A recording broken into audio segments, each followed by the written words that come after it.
কোটিপতি বাবা কাঁদতে কাঁদতে বললেন, ৫ কোটি টাকা নিয়ে যাও, কিন্তু দয়া করে আমার মেয়ের প্রাণটা বাঁচিয়ে দাও। সেই সাধারণ কর্মচারীটি এক মুহূর্তের জন্য দ্বিধা করেনি। তারপর যা ঘটল তা সত্যিই হৃদয়স্পর্শী। বন্ধুরা, দিল্লির সবচেয়ে বিলাসবহুল হাসপাতালে অসংখ্য কোটি টাকার সম্পত্তির অধিকারী রাজেশ গুপ্তা বসেছিলেন। কিন্তু সেই সময়ে তার অবস্থা ছিল এমন এক ব্যক্তির মতো যার কাছে আর কোনো কিছুই অবশিষ্ট ছিল না। কারণ সামনের কাঁচের সেই কক্ষে তার একমাত্র কন্যা অনামিকা গুপ্তা জীবন এবং মৃত্যুর মধ্যবর্তী অবস্থায় শুয়েছিল। এবং এই বিষয়টি এখন আর গোপনীয় ছিল না। শহর জেনে গিয়েছিল যে যদি অনামিকা বেঁচে যায় তাহলে তাকে ভাগ্যবান বলবে, আর যদি না বাঁচে তাহলে এটি মেনে নেবে যে অর্থও কখনো কখনো পরাজিত হয়। অনামিকা তার কাছে শুধু কন্যা ছিল না, সে ছিল তার জীবনের অর্থ। সেই কন্যা যাকে তিনি কখনো মাতৃত্বের অভাব অনুভব করতে দেননি, যাকে সব সুখ সুবিধা প্রদান করেছিলেন, কিন্তু কখনো এটি শেখাননি যে জীবন এতটা নিষ্ঠুরও হতে পারে। আর আজ সেই কন্যা হাসপাতালের শয্যায় এতটাই নিষ্ক্রিয় হয়ে পড়েছিল যে রাজেশকে বারবার তার বুকের দিকে তাকাতে হচ্ছিল যে শ্বাসপ্রশ্বাস চলছে কিনা। আর প্রত্যেকবার যখন যন্ত্রের হালকা ধ্বনি আসত, তখন গিয়ে তার বিশ্বাস হতো যে তার কন্যা এখনও তার হাত থেকে সম্পূর্ণভাবে ছিনিয়ে যায়নি। চিকিৎসকরা খুব বেশি কিছু বলেননি, শুধু এতটুকু জানিয়েছিলেন যে অবস্থা উদ্বেগজনক এবং সময় খুব সীমিত। আর রাজেশের এতটুকু জ্ঞান তো ছিলই যে এই ধরনের বাক্যের অর্থ কী হয়। তিনি নিজের ক্ষমতায় সবকিছু করার প্রয়াস করছিলেন। ফোনের পর ফোন করে বড় বড় প্রসিদ্ধ ব্যক্তিদের ডেকে পাঠালেন, কিন্তু প্রত্যেক প্রয়াসের পর সেই একই নীরবতা তার সামনে এসে দাঁড়িয়ে যেত। আর ধীরে ধীরে তার অন্তরে এই আশঙ্কা বাসা বাঁধতে শুরু করছিল যে হয়তো এবার তার ক্ষমতা কার্যকর হবে না। ওই হাসপাতালেরই এক কোণায় সেদিন আরও একটি যুবক বসেছিল, আকাশ। আকাশ কোনো বড় কক্ষে ছিল না, না ছিল কোনো বিশেষ আসনে। তিনি শুধু একটা সাধারণ বেঞ্চে বসেছিল, হাত দুটো জোর করে, দৃষ্টি মাটির দিকে, আর মনে এক রাশ প্রশ্নের ভার। কারণ তাকে হঠাৎ গুপ্তা সাহেব ডেকে পাঠিয়েছিলেন, এবং এই বিষয়টি নিজের মধ্যেই অনেক বড় ছিল, কারণ তিনি দীর্ঘ বছর ধরে ওই বাংলোয় কাজ করত। কিন্তু মালিক কখনো এভাবে সামনে বসিয়ে কথা বলেননি। আকাশের বয়স অনামিকার সমানই ছিল, সেই বয়স যাতে জীবন স্বপ্নে পরিপূর্ণ থাকে। কিন্তু তার জীবনে স্বপ্ন খুব স্বল্প আর দায়িত্ব অনেক অধিক ছিল। তিনি সকাল থেকে সন্ধ্যা পর্যন্ত কাজ করত, বিনা অভিযোগে, বিনা প্রশ্নে। আর হয়তো এই কারণেই সবাই তাকে দেখেও দেখত না। তিনি ছিলেন স্রেফ এক কর্মচারী, আর কর্মচারীদের প্রায়ই নামে নয়, কাজে চেনা যায়। যখন আকাশকে সেই কক্ষে ডাকা হলো যেখানে রাজেশ গুপ্তা বসেছিলেন, তখন পরিবেশটা অদ্ভুত ছিল। কোনো আনুষ্ঠানিকতা নেই, কোনো ক্রোধ নেই, শুধু একজন ভেঙে পড়া ব্যক্তি সামনে বসেছিল। আর প্রথমবারের মতো আকাশ তার মালিককে এমন দৃষ্টিতে দেখল যা তিনি আগে কখনো দেখেননি। তাতে না ছিল অহংকার, না ছিল হুকুম, শুধু ছিল আশঙ্কা, কাঁচা এবং সত্য। সেই প্রস্তাব। রাজেশ সময় নষ্ট না করে কথা বলা শুরু করলেন, যেন নিজের সাথে আর বেশিক্ষণ মিথ্যে বলার শক্তি তার ছিল না। তিনি আকাশের দিকে তাকালেন এবং সরাসরি বললেন, আমার কন্যা খুব অসুস্থ। আর স্রেফ এতটুকু বলেই তিনি থেমে গেলেন, হয়তো এই কারণে যে পরের শব্দগুলো তার গলায় আটকে গিয়েছিল। আকাশ চুপচাপ মাথা নাড়ল। তিনি পুরো বিষয়টা বুঝতে পারছিল না, কিন্তু অনুভব করছিল যে এটা কোনো সাধারণ কথোপকথন নয়। কিছুক্ষণ পর রাজেশ সেই কথাটি বলে দিলেন যা তিনি কখনো কাউকে বলেননি। অনামিকাকে যদি বেঁচে থাকতে হয় তাহলে অন্য কারো সাহায্য দরকার। আর তারপর তিনি সেই প্রস্তাব রাখলেন যা রাখতে তার কোনো লজ্জা লাগল না। ৫ কোটি দেব, শুধু আমার কন্যাকে বাঁচিয়ে দে। সেই কক্ষে এক অদ্ভুত নিস্তব্ধতা ছড়িয়ে গেল। আকাশের মনে হল যেন তার কান অন্য কিছু শুনেছে আর মস্তিষ্ক অন্য কিছু বোঝার চেষ্টা করছে। ৫ কোটি! এত বড় অঙ্ক তিনি কেবল খবরের কাগজে পড়েছিল, আর এখন সেই অঙ্কই তার সামনে রাখা হচ্ছিল। কিন্তু তিনি তক্ষুনি কিছু বলল না, কারণ সেই মুহূর্তে তার সামনে টাকার চেয়ে অনামিকার মুখটা ঘুরছিল। সেই কন্যা যাকে তিনি প্রতিদিন দূর থেকে দেখত, যে কখনো তার সাথে সরাসরি কথা বলত না, কিন্তু কখনো তাকে ছোটও অনুভব করাত না। আকাশ ধীরে ধীরে জিজ্ঞেস করল, আমার থেকে কি চাই সাহেব? তার গলায় ভয়ও ছিল আর স্পষ্টতাও। রাজেশ উত্তর দিলেন, যা কিছু জরুরি হবে। আর এটা বলতে গিয়ে তার কণ্ঠ প্রথমবার কেঁপে উঠল, কারণ তিনি জানতেন যে তিনি তার ঘরের একজন কর্মচারীর কাছে এমন জিনিস চাইছেন যার দাম টাকা দিয়ে বিচার করা যায় না। আকাশ চুপ রইল। না তিনি হ্যাঁ বলল, না না, তিনি শুধু দাঁড়িয়ে রইল, যেন ভাবার জন্য তার কিছুটা সময় চাই। তার মাথায় প্রশ্ন ছিল, তিনি কি এটা করতে পারবে?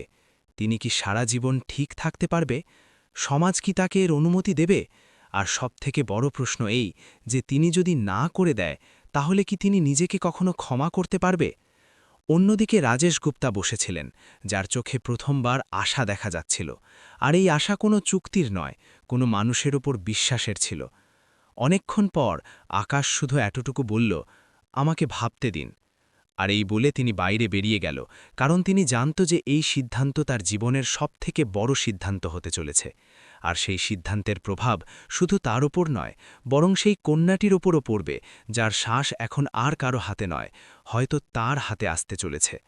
আর সেই কক্ষে, যেখানে কিছুক্ষণ আগে শুধু অসহায়ত্ব ছিল, এখন এক হালকা আশা জন্ম নিয়েছে। আকাশ যখন সেই কক্ষ থেকে বের হল, তখন তিনি প্রথমবার অনুভব করল যে তার পা কাঁপছে, যেন শরীর সেই সিদ্ধান্তের বোঝা আগেই তুলে নিয়েছে। হাসপাতালের লম্বা বারান্দায় হাঁটতে হাঁটতে তার প্রতিটি মুখ অচেনা লাগছিল, কারণ এখন তিনি সেই মানুষদের দলে সামিল ছিল না যারা শুধু কারো অবস্থায় আফসোস প্রকাশ করে এগিয়ে যায়, বরং তিনি সেই গল্পের অংশ হয়ে গিয়েছিল যার ফল থেকে কেউ মুখ ঘুরিয়ে নিতে পারে না। তিনি বাইরে এসে সিঁড়িতে বসে পড়ল, যেখানে প্রায়ই রোগীদের আত্মীয়রা রাত কাটায়। আর সেখানে বসেই তিনি তার হাতের তালু দুটোর দিকে তাকাল, সেই তালু যা দিয়ে তিনি রোজ ঝাড়ু দিত, বাসন তুলত, ছোট ছোট কাজ করত। আর আজ সেই হাতগুলোর সাথেই কারো জীবন জুড়িয়ে যেতে চলেছিল। এটা ভেবে তার মনে ভয়ের সাথে সাথে এক অদ্ভুত অস্বস্তিও ছিল, কারণ তিনি কখনো ভাবেননি যে তার সামর্থ্যের বাইরের কোনো জিনিস তার দায়িত্ব হয়ে উঠতে পারে। তার মাথায় বারবার সেই প্রশ্নটিই ফিরে আসছিল, যদি তিনি এটা করে নেয় তাহলে তারপর কি হবে? তিনি কি আগের মতো শক্তিশালী থাকতে পারবে? তিনি কি কাজ করতে পারবে? মানুষ কি তাকে অন্য নজরে দেখবে? আর সবথেকে বড় প্রশ্ন এই যে অনামিকা কি তাকে শুধু একজন সাহায্যকারী হিসেবে দেখবে, নাকি তার অস্তিত্বের বোঝা নিজের সাথে বয়ে বেড়াবে? কারণ আকাশ জানত যে উপকার যত বড় হয়, সম্পর্ক ততটাই কঠিন হয়ে যায়। সে রাতে তিনি বাংলোতে ফিরল না। তিনি হাসপাতালের পাশেই একটা সস্তা কক্ষে থাকার সিদ্ধান্ত নিল, কারণ তিনি চাইছিল না কেউ তাকে দেখুক বা কোনো প্রশ্ন করুক। আর সেই ছোট কক্ষে শুয়ে তিনি প্রথমবার নিজের জীবনটাকে পেছন ফিরে দেখল, সেই জীবন যা সব সময় অন্যদের জন্য বেঁচেছে, কখনো মায়ের জন্য, কখনো পরিস্থিতির জন্য, আর এখন হয়তো অন্য কারো শ্বাসের জন্য। সকাল হতে হতে তিনি সিদ্ধান্ত নিয়ে নিল যে এখন আর পিছিয়ে যাওয়ার কোনো মানে নেই, কারণ ভয়ের সাথে বাঁচা সহজ, কিন্তু ভয়ের কারণে কারো মৃত্যুর বোঝা বয়ে বেড়ানো সহজ নয়। আর এটাই ভেবে তিনি আবার হাসপাতালে পৌঁছাল, এইবার কোনো ডাক ছাড়াই সরাসরি সেই কক্ষের দিকে যেখানে রাজেশ গুপ্তা বসেছিলেন। আর তাকে দেখেই রাজেশ বুঝে গেলেন যে আকাশ খালি হাতে আসেনি। আকাশ খুব বেশি কিছু বলল না, শুধু এতটুকু বলল, আমি তৈরি। আর এটা বলতে গিয়ে তার গলায় না কোনো নাটকীয়তা ছিল, না কোনো গর্ব, ছিল শুধু এক সততা। আর সেই সততা রাজেশ গুপ্তাকে ভেতর পর্যন্ত নাড়িয়ে দিল, কারণ তিনি জীবনে প্রথমবার অনুভব করলেন যে কারো সামনে নত হওয়া হার নয়, বরং মানুষ হওয়া। প্রস্তুতি শুরু হয়ে গেল, কাগজে সই হল, আর আকাশকে বারবার জিজ্ঞেস করা হলো যে তিনি কি সত্যি এটা চান। কিন্তু প্রতিবার তার উত্তর একই রইল, কারণ এখন তার কাছে এটা প্রশ্ন ছিল না যে তিনি কি হারাবে, বরং এটা ছিল যে তিনি কাকে বাঁচাতে পারে। আর এই চিন্তা তার ভেতরে ধীরে ধীরে ভয়ের চেয়ে বেশি শক্তিশালী হয়ে উঠতে লাগল। অপারেশনের একদিন আগে আকাশকে অনামিকার কাছে নিয়ে যাওয়া হলো। সে খুব দুর্বল ছিল, কিন্তু তার চোখে তখনও চেতনা ছিল। আর যখন সে আকাশকে দেখল, তখন প্রথমবার তার চোখে এক অদ্ভুত শান্তি দেখা গেল, যেন তার বিশ্বাস হয়ে গেল যে এখন সে একা নয়। আর খুব ধীর গলায় সে শুধু এতটুকু বলল, যদি তোমার ভয় লাগে তবে না করে দিতে পারো। আর এটাই সেই মুহূর্ত ছিল যখন আকাশ অনুভব করল যে সামনে পড়ে থাকা এই কন্যাটি শুধু কোনো ধনীর কন্যা নয়, বরং একজন মানুষ যে তার ভয়কে বুঝতে পারে। আকাশ কিছু বলল না, শুধু হালকা হাসল, কারণ সেই মুহূর্তে শব্দের প্রয়োজন ছিল না। আর যখন তিনি কক্ষ থেকে বের হল, তখন তার প্রথমবার মনে হল যে হয়তো এই সিদ্ধান্ত শুধু অনামিকার জীবন বদলাবে না, বরং তার নিজের পরিচয়ই বদলে দেবে। আর সেই পরিচয় কেমন হবে তা তো আগত সময়ই ঠিক করবে। রাত গভীর হতে থাকল। হাসপাতালের আলো আগের মতোই উজ্জ্বল ছিল, কিন্তু আকাশের ভেতরে এক অদ্ভুত প্রশান্তি নামতে শুরু করেছিল, কারণ তিনি নিজের পথ বেছে নিয়েছিল, চাই সেই পথ যতই কঠিন হোক না কেন। আর সেই প্রশান্তির সাথেই তিনি চোখ বন্ধ করল এটা জেনে যে কাল সকাল তার জীবনের সবথেকে বড় দিন হতে চলেছে। আর কোথাও না কোথাও সেই হাসপাতালেই অনামিকার শ্বাসগুলো এখন সেই সকালের অপেক্ষা করছিল, যা ঠিক করবে যে এই গল্প কোন মোড়ে গিয়ে থামবে। সকাল খুব তাড়াতাড়ি চলে এলো, অথবা আকাশের হয়তো এমনটাই মনে হলো, কারণ সেই রাতে তিনি ঠিকঠাক ঘুমাতে পারলই না। তার চোখ বন্ধ হতেই অপারেশন থিয়েটারের সাদা আলো দেখা যেত, মেশিনের শব্দগুলো শোনা যেত, আর প্রতিবার তিনি নিজেকে বোঝাত যে ভয় পাওয়া দুর্বলতা নয়, ভয় পাওয়া এই কথার প্রমাণ যে তিনি একজন মানুষ। আর সেই মানবিকতার সাহায্যেই তিনি ওই সকালে হাসপাতালের বারান্দায় দাঁড়িয়েছিল, সাধারণ পোশাকে, কোনো আড়ম্বর ছাড়াই, শুধু একটা শান্ত মুখের সাথে। রাজেশ গুপ্তা তাকে দেখেই এগিয়ে এলেন। তার মুখে চিন্তা পরিষ্কার দেখা যাচ্ছিল, কিন্তু সেই চিন্তার সাথে এখন একটা ভরসাও ছিল, এমন ভরসা যা তিনি জীবনে খুব কম মানুষের উপর করেছিলেন। আর তিনি আকাশকে কিছুই জিজ্ঞেস করলেন না, শুধু তার কাঁধটা হালকা করে চাঁপড়ে দিলেন, যেন এটা বলছেন যে এখন আর পিছিয়ে যাওয়ার প্রশ্ন নেই। আর আকাশও মাথা নিচু করল, কারণ শব্দের প্রয়োজন সেই মুহূর্তে কারও ছিল না। অনামিকাকে অপারেশন থিয়েটারের দিকে নিয়ে যাওয়া হলো। স্ট্রেচারের চাকার শব্দ বারান্দায় প্রতিধ্বনিত হচ্ছিল, আর আকাশ দূর থেকে তাকে যেতে দেখছিল। সেই কন্যা যে কয়েকদিন আগে পর্যন্ত নিজের পায়ে হাঁটত, আজ পুরোপুরি অন্যদের উপর নির্ভরশীল ছিল। আর সেই দৃশ্য আকাশের ভেতরে এক অদ্ভুত যন্ত্রণা ভরে দিল। কিন্তু তিনি নিজেকে সামলে নিল, কারণ তিনি জানত যদি তিনি ভেঙে পড়ে তাহলে এই সফর অসম্পূর্ণ থেকে যাবে। অপারেশন থিয়েটারের বাইরে অপেক্ষা শুরু হলো। মিনিটগুলো ঘণ্টায় বদলে যেতে লাগল, আর প্রতিটা মুহূর্ত অতিবাহিত হওয়ার সাথে সাথে রাজেশ গুপ্তার অস্থিরতা বাড়তে থাকল। তিনি বারবার ঘড়ি দেখছিলেন, কখনো দরজার দিকে আর কখনো সেই জায়গার দিকে যেখানে আকাশ বসেছিল। আর সেই অপেক্ষার মাঝে প্রথমবার তার মনে এই প্রশ্ন উঠল যে যদি সব ঠিক হয়ে যায় তাহলে তারপর কি হবে? সমাজ কি এটা এত সহজে মেনে নেবে, নাকি তার কন্যাকে এক নতুন লড়াই লড়তে হবে? বেশ কয়েক ঘণ্টা পর দরজা খুলল, আর সেই এক মুহূর্তে সবার শ্বাস থেমে গেল। আর যখন জানানো হলো যে অপারেশন সফল হয়েছে, তখন রাজেশ গুপ্তার চোখ থেকে জল বেরিয়ে এলো, বিনা কোনো লজ্জায়, বিনা কোনো বাধায়। কারণ সেই মুহূর্তে তিনি কোটিপতি নন, স্রেফ একজন বাবা ছিলেন। আর তিনি সেখানেই হাত জোর করলেন, হয়তো ভগবানের জন্যে নয়, বরং সেই মানুষটির জন্যে যে তার কন্যাকে ফিরিয়ে দিয়েছে। অনামিকার জ্ঞান ফিরতে সময় লাগল, কিন্তু চিকিৎসকরা এতটুকু পরিষ্কার বলে দিয়েছিলেন যে এখন বিপদ কেটে গেছে। আর এই খবর যেমন বাইরে এলো, হাসপাতালের বাইরে জমা হওয়া লোকেদের মাঝে চঞ্চলতা তৈরি হলো। মিডিয়া টের পেয়ে গেল যে গুপ্তার কন্যা বেঁচে গেছে, আর এখান থেকেই গল্পটি সেই মোড় নিল যার কথা কেউ কল্পনাও করেনি। প্রথম দিন সবাই অভিনন্দন জানাচ্ছিল, ফোনের পর ফোন আসছিল, কিন্তু ধীরে ধীরে প্রশ্নগুলো বদলাতে শুরু করল। এখন মানুষ এটা জানতে চাইত যে ডোনার কে। আর যখন এই কথাটি বাইরে এলো যে অনামিকার জীবন একজন কর্মচারীর অঙ্গের সাথে জুড়ে আছে, তখন সমাজের আসল রূপ সামনে আসতে শুরু করল। ফিসফাস শুরু হয়ে গেল, কথা বদলে যেতে থাকল।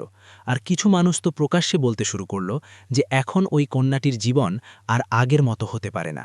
অনামিকা এসব শুনতে পেত, ধীরে ধীরে টুকরো টুকরো কথায়, আর প্রতিটি কথা তার হৃদয়ে বিঁধতে থাকল। কারণ সে জানত যে সে কোনো ভুল কাজ করেনি, তবুও সমাজ তাকে শাস্তি দিচ্ছে।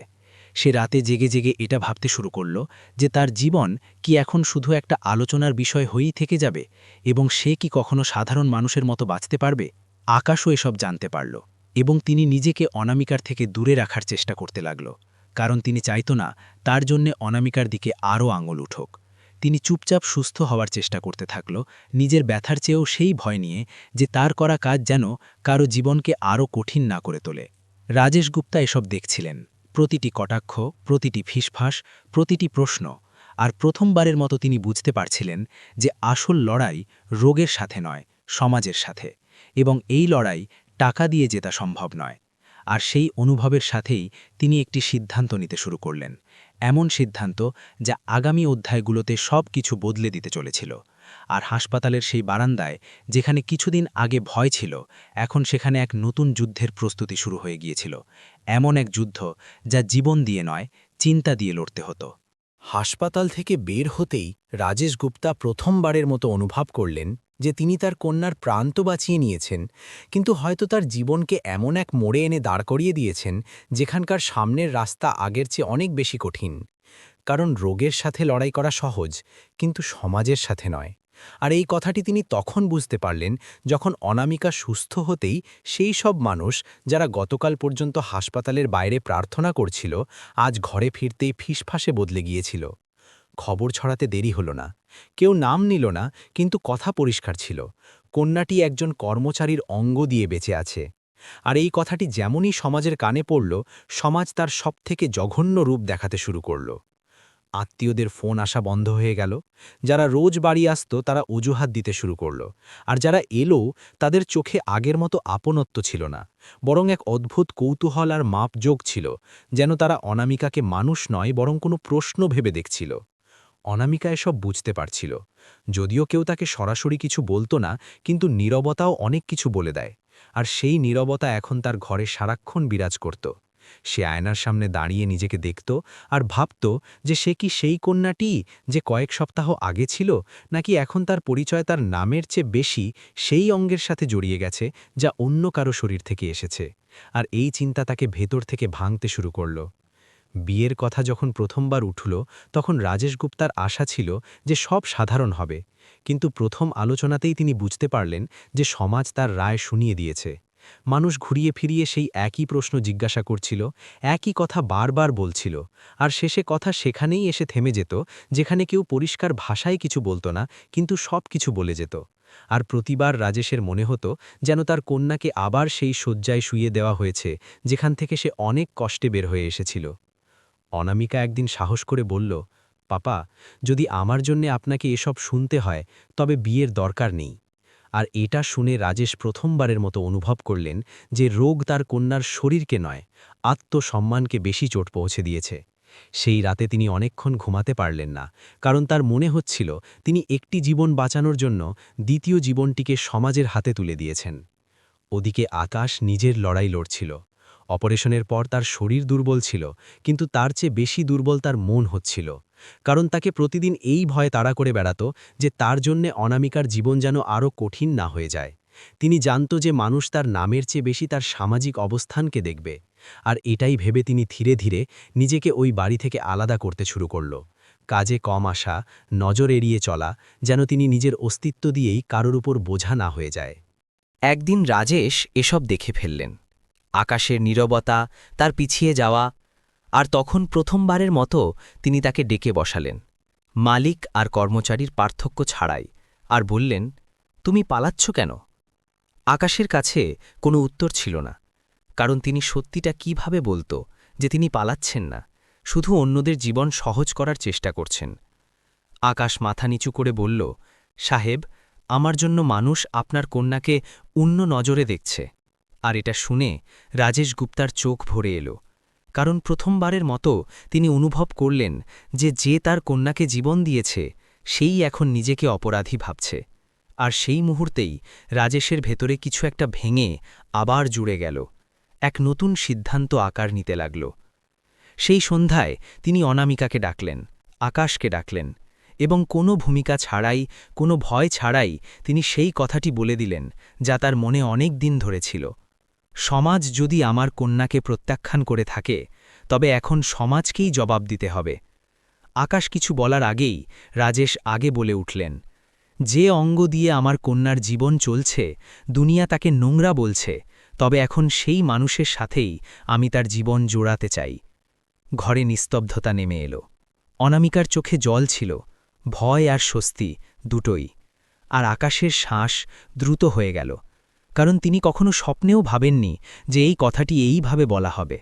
তিনি কিছু বলতে চাইত, মানা করতে চাইত, নিজেকে অযোগ্য মনে করার সব কারণ দেখাতে চাইত, কিন্তু রাজেশ তার হাত ধরে নিলেন এবং খুব ভারী গলায়, প্রায় ভেঙেই পড়ে তিনি বললেন, আমার কন্যার জীবন তোমার অঙ্গ দিয়েই চলছে, আর দুনিয়া তাকে প্রত্যাখ্যান করছে। এখন তার জীবনটাও সামলাও।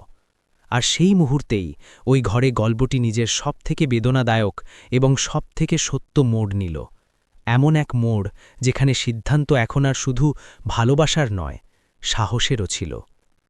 আকাশের জন্য সেই মুহূর্তটি কোনো ধাক্কার চেয়ে কম ছিল না, কারণ তিনি জীবনে অনেক কিছু ভেবেছিল, অনেক কিছু সহ্য করেছিল, কিন্তু কখনো এটা ভাবেননি যে বাড়িতে তিনি একজন কর্মচারী হয়ে এসেছিল, সেই বাড়ির মালিক একদিন তার কাছে নিজের কন্যার জীবন সামলানোর কথা বলবে।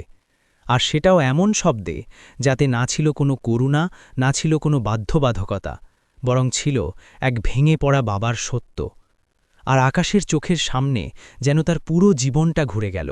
গ্রাম, দারিদ্র্য, কঠোর পরিশ্রম, নীরবতা, আর এখনই প্রশ্ন যে তিনি কি সত্যি এই দায়িত্বের যোগ্য।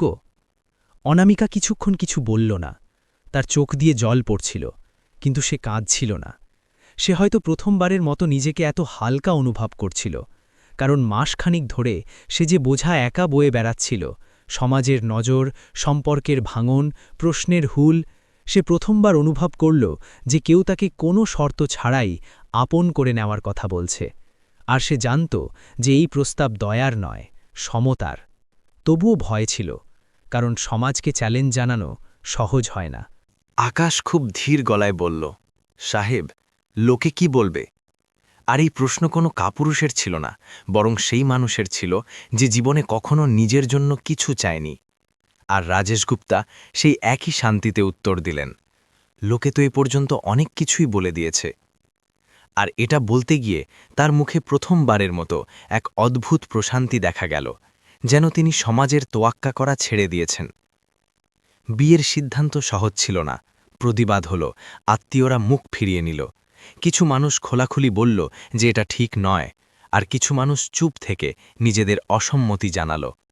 কিন্তু রাজেশ গুপ্তা এবার আর নুইয়ে পড়লেন না, কারণ তিনি বুঝে গিয়েছিলেন যে আজ যদি তিনি ভয়কে জিততে দেন, তাহলে তার কন্যা সারা জীবন হারতে থাকবে। আর অনামিকাও প্রথমবারের মতো তার বাবার সাথে দাঁড়িয়ে গেল, বিনা কোনো লজ্জায়, বিনা কোনো সাফাইয়ে। আকাশের জন্য এসব কোনো স্বপ্নের মতো ছিল।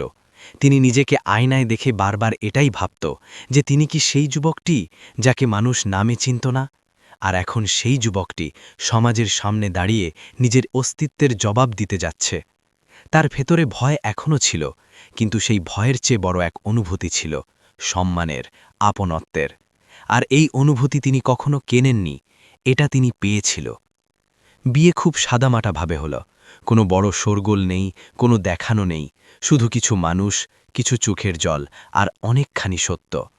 আর যখন অনামিকা আকাশের হাত ধরল, সেই হাত ধরা কোনো করুণার ছিল না, ওটা ছিল সাহচর্যের। আর সেই মুহূর্তে অনামিকার প্রথমবারের মতো মনে হল যে সে এখন আর কোনো অঙ্গের কারণে নয়, বরং নিজের সিদ্ধান্তের কারণে বেঁচে আছে। সময় ধীরে ধীরে এগিয়ে চলল, সমাজও ধীরে ধীরে নিজের কথা বদলে নিল। কেউ মেনে নিল, কেউ চুপ হয়ে গেল, আর কেউ চিরকালের মতো দূরে সরে গেল। কিন্তু এখন এসব অনামিকা আর আকাশকে অতটা বিদ্ধ না, কারণ তারা একে অপরের মাঝে সেই শক্তি খুঁজে পেয়েছিল যা ভিড় থেকে পাওয়া যায় না। রাজেশ গুপ্তা প্রায়ই চুপচাপ বসে তার কন্যাকে দেখতেন, তার হাসি, তার মুখের উজ্জ্বলতা। আর প্রতিবার তার মনে এটাই আসত যে তিনি জীবনে প্রথমবারের মতো এমন কোনো সিদ্ধান্ত নিয়েছেন যা টাকা দিয়ে নয়, মানবিকতা দিয়ে করা হয়েছে। আর সেই সিদ্ধান্তই তার সবথেকে বড় আয় হয়ে গেল। এক সন্ধ্যায় যখন তিনজন একসাথে বসেছিলেন, রাজেশ খুব হালকা গলায় বললেন, আমি তোমাকে 5 কোটি দেওয়ার কথা বলেছিলাম। আকাশ হেসে মাথা নাড়ল, আর রাজেশ আরও বললেন, কিন্তু তুমি আমাকে শেখালে যে কিছু দাম এমন হয় যা দেওয়া যায় না, শুধু পালন করা যায়। আর এটা বলতে গিয়ে তার চোখ ভিজে এলো। গল্পটি এখানেই শেষ হয় না, কারণ জীবন কখনো শেষ হয় না, কিন্তু এই সফর এখানেই পূর্ণ হয়, যেখানে একজন কর্মচারী আর একজন কন্যা সমাজের চিন্তার ঊর্ধ্বে উঠে মানুষ হয়, আর একজন বাবা এটা শেখেন যে সম্পদের চেয়ে বড় শক্তি হল সঠিক সিদ্ধান্ত। আর হয়তো সেই জন্যই এই গল্পটি, যাকে অঙ্গ দিয়ে শুরু হয়ে সম্পর্কে শেষ হতে হতো, মানুষকে আলাদা আলাদা নাম দিলেও সত্য এটাই, কিছু জীবন অঙ্গ দিয়ে বাঁচে আর কিছু জীবন সঙ্গ দিয়ে চলে। বন্ধুরা, এই গল্পের শিক্ষা এটাই যে মানুষের দাম তার শরীর, মর্যাদা বা নাম দিয়ে ঠিক হয় না, বরং তার সিদ্ধান্ত আর নিয়ত দিয়ে ঠিক হয়। কারণ সমাজ প্রায়ই সেটাই দেখে যা তাকে চমকে দেয়, কিন্তু খুব কম মানুষ এটা বোঝার চেষ্টা করে যে কারো জীবন বাঁচানোর পেছনে কতটা সাহস, কতটা ভয় আর কতটা ত্যাগ লুকিয়ে থাকে। আর এই কারণেই সঠিক হওয়া সবসময় সহজ হয় না, কিন্তু সঠিক হওয়াটাই মানুষকে মানুষ বানায়। এখন প্রশ্ন আপনাদের কাছে, যদি আকাশের জায়গায় আপনি হতেন, তবে কি আপনি সমাজের ভয় পিছিয়ে যেতেন, নাকি অনামিকার মতো সত্য আর সম্মানের সাথে দাঁড়িয়ে থাকার সাহস দেখাতেন? আর যদি আপনি রাজেশ গুপ্তা হতেন, তবে কি আপনি দুনিয়ার চিন্তার কাছে নতি স্বীকার করতেন, নাকি নিজের সন্তানের জীবন আর সম্মান দুই বাঁচানোর সিদ্ধান্ত নিতেন? আর যদি এই গল্পটি আপনার হৃদয়ে ছুঁয়ে গিয়ে থাকে, ভাবতে বাধ্য করে থাকে, অথবা আপনাকে সামান্য সময়ের জন্য হলেও মানুষ আর সমাজের পার্থক্য বুঝিয়ে দিয়ে থাকে, তবে ভিডিওটি লাইক করুন, চ্যানেলকে সাবস্ক্রাইব করুন এবং এটি আগে অবশ্যই পৌঁছে দিন। হয়তো কারো চিন্তা বদলে যাবে, আর কখনো কখনো একটি বদলে যাওয়া চিন্তাও কারো জীবন বাঁচাতে পারে। দেখা হবে পরের ভিডিওতে, ততক্ষণ নিজের খেয়াল রাখুন।